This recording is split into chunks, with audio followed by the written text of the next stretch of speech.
মামাম মামাম মামাম। বেটা এটা কি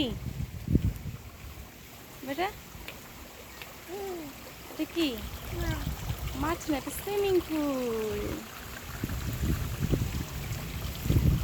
দেখেছো?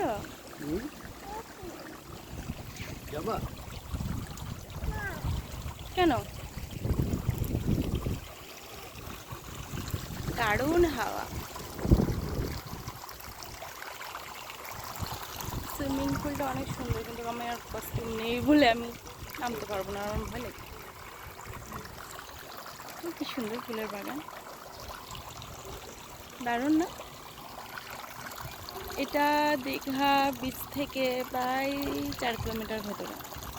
তো হয়তো এর জন্য আমরা এখানে থাকবো না, অন্য একটা হোটেল আবার বুক করছি, সেটাতে থাকবো। কিন্তু হোটেলের সার্ভিস সবই ভালো, তো আমাদের ক্ষেত্রে একটু দূর হয়ে যাচ্ছে, আর গাড়ি ভাড়াটাও অনেক বেশি পড়ে যাচ্ছে। দীঘার প্ল্যাটফর্ম থেকে আমাদের এই হোটেলে আসতে আমাদের গাড়ি ভাড়া লেগেছে 250 টাকা।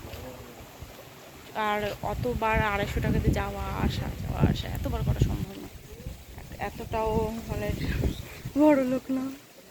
দারুণ ফুলগুলো তো জাস্ট ওয়াও। সব ফুলগুলো আমরা এখনই মানে চেক আউট করে নেব, দেন অন্য একটা হোটেল বুক করেছি, তো সেটাতে যাব। সেটা মানে সেই হোটেল থেকে হচ্ছে বিচটা হলো তোমার 2-3 মিনিট হাঁটা পথ। ওই জন্য ভাবলাম যে ওখানেই আমরা স্টে করি। আর এই যে আমার মেয়ে তো জল দেখে নামবে। উইয়া বাবা, একটু হ্যালো করে দাও সবাইকে। হাই।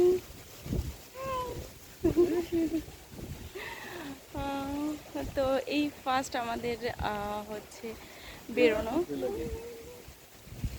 হ্যাঁ, তো এখন বুফে লেগেছে। এখন আমরা সকালবেলা এখান থেকে ব্রেকফাস্টটা করে নেব, দেন আমরা এখান থেকে চেক আউট করে নেব। মা আমি জলে নামবো না বাবা, না না আমি জলে নামবো না বেটা। সব কিছু একদম খুব সুন্দর, আর হাওয়াটা না জাস্ট একদম। কালকে রাত্রেবেলা আমরা এখানে পৌঁছেছি, তারপরে হচ্ছে এত টায়ার্ড হয়ে গেছিলাম যে বাচ্চা নিয়ে বিশেষ করে, তো এত টায়ার্ড হয়ে গেছিলাম যে আর মানে ইচ্ছা করছিল না যে আর কোথাও বেরোই।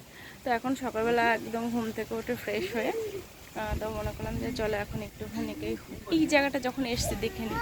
আর এখানে ফুলগুলো তো ব্যাস বলবো না, খুব সুন্দর। না হাত দেবো একটু পরে। তো তোমাদের সবার কেমন লাগছে যে দেখো।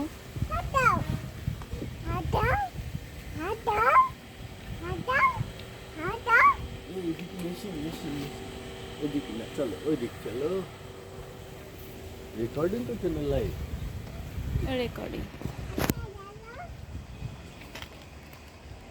সুইমিং পুল, চলো আমরা এখন ব্রেকফাস্টটা করে নিই। একই জায়গায় শুধু ভিউ নিচ্ছি, আর ওখানে বসার জায়গাটাও খুব সুন্দর করেছে, একদম নাকের কাছে নিচে। সব কিছুই খুব সুন্দর, সব কিছু।